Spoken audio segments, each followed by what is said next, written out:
Hi hello ಎಲ್ಲರಿಗೂ ನಮಸ್ಕಾರ. ಇವತ್ತು ನಾನು ಟೊಮೆಟೊ ಪುದೀನ ಚಟ್ನಿಯನ್ನು ಹೇಗೆ ಮಾಡೋದು ಅಂತ ತೋರಿಸ್ತಾ ಇದ್ದೀನಿ. ಅನ್ನ ಚಪಾತಿ ಮುದ್ದೆ ಜೊತೆ ಸವಿಯೋದಕ್ಕೆ ತುಂಬಾ ಟೇಸ್ಟಿಯಾಗಿರುತ್ತೆ, ಆರೋಗ್ಯಕ್ಕೂ ಕೂಡ ತುಂಬ ಒಳ್ಳೆಯದು. ಮೊದಲನೇದಾಗಿ ಒಂದು ಪ್ಯಾನ್ಗೆ 2ರಿಂದ 3 ಟೇಬಲ್ ಸ್ಪೂನ್ ಕಡಲೆ ಬೀಜನ ತೊಗೊಂಡಿದ್ದೀನಿ. ಅದಕ್ಕೆ ಸ್ವಲ್ಪ ಎಣ್ಣೆಯನ್ನು ಹಾಕಿ ಲೋ ಫ್ಲೇಮಲ್ಲಿಟ್ಟು ಚೆನ್ನಾಗಿ ಹುರಿತಾ ಇದ್ದೀನಿ. ಅದಾದಮೇಲೆ 9ರಿಂದ 10 ಹಸಿಮೆಣಸಿನಕಾಯಿಯನ್ನು ಹಾಕ್ತಾಯಿದ್ದೀನಿ. ನಿಮಗೆ ಖಾರ ಜಾಸ್ತಿ ಬೇಕನ್ನೋರು ಇನ್ನೂ ಸ್ವಲ್ಪ ಹಸಿಮೆಣಸಿನಕಾಯಿನ ಯೂಸ್ ಮಾಡ್ಕೋಬೋದು. ಅದಾದಮೇಲೆ ಅದನ್ನು ಕೂಡ ನಾನು ಲೋ ಫ್ಲೇಮಲ್ಲಿಟ್ಟು 5 ನಿಮಿಷಗಳ ಕಾಲ ಹುರಿತಾ ಇದ್ದೀನಿ.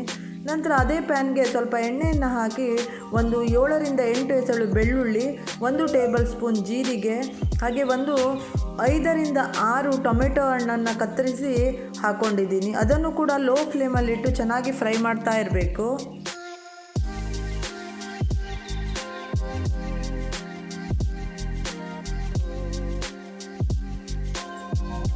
ಟೊಮೆಟೊ ಹಣ್ಣು ಸ್ವಲ್ಪ ಬೆಂದ ಮೇಲೆ ಅದಕ್ಕೆ ನಾನು 1 ಕಪ್ ಆಗುವಷ್ಟು ಪುದೀನ ಸೊಪ್ಪನ್ನು ಕೂಡ ಸೇರಿಸ್ತಾ ಇದ್ದೀನಿ.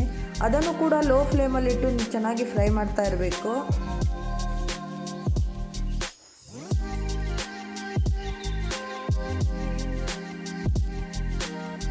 ನೋಡಿ, ಇವಾಗ ಪುದೀನ ಚೆನ್ನಾಗಿ ಫ್ರೈ ಆಗಿದೆ.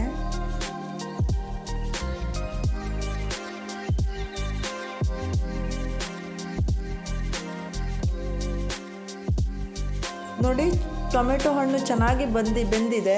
ಅದಾದಮೇಲೆ 10 ನಿಮಿಷಗಳ ಕಾಲ ಅದನ್ನ ತಣ್ಣಗಾಗೋದಕ್ಕೆ ಬಿಟ್ಟಿದ್ದೀನಿ. ಈ ಕಡಲೆ ಬೀಜ ಮತ್ತು ಹಸಿಮೆಣಸಿನಕಾಯನ್ನು ಮಿಕ್ಸಿಯಲ್ಲಿ ಪೇಸ್ಟ್ ಮಾಡ್ಕೋಬೇಕು. ಅದಕ್ಕೆ ಸ್ವಲ್ಪ ಹುಣಸೆ ಹಣ್ಣನ್ನು ಕೂಡ ಸೇರಿಸ್ತಾ ಇದ್ದೀನಿ. ಹಾಗೆ ರುಚಿಗೆ ತಕ್ಕಷ್ಟು ಉಪ್ಪನ್ನು ಕೂಡ ಹಾಕ್ಕೊಂಡಿದ್ದೀನಿ. ನೋಡಿ, ಸ್ವಲ್ಪ ಪೇಸ್ಟ್ ಆದಮೇಲೆ ಅದಕ್ಕೆ ಟೊಮೆಟೊ ಪುದೀನ ಮಿಶ್ರಣವನ್ನು ಕೂಡ ಹಾಕಿ ರುಬ್ಕೋತಾ ಇದ್ದೀನಿ.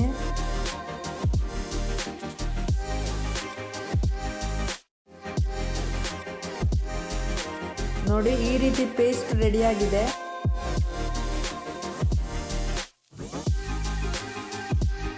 ಅದೇ ಪ್ಯಾನಿಗೆ ಸ್ವಲ್ಪ ಎಣ್ಣೆ, 1 ಟೇಬಲ್ ಸ್ಪೂನ್ ಸಾಸಿವೆ, ಸ್ವಲ್ಪ ಕಡಲೆಬೇಳೆ, ಸ್ವಲ್ಪ ಉದ್ದಿನಬೇಳೆ, ಹಾಗೆ 1 ಬ್ಯಾಡಗಿ ಮೆಣಸಿನಕಾಯನ್ನು ಈ ರೀತಿ ಲೋ ಫ್ಲೇಮಲ್ಲಿಟ್ಟು ಫ್ರೈ ಮಾಡ್ತಾ ಇದ್ದೀನಿ.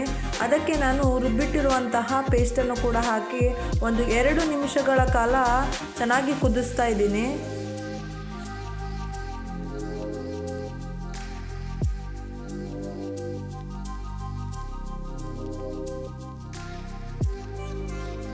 ನೋಡಿ, ಇವಾಗ ಚಟ್ನಿ ರೆಡಿಯಾಗಿದೆ.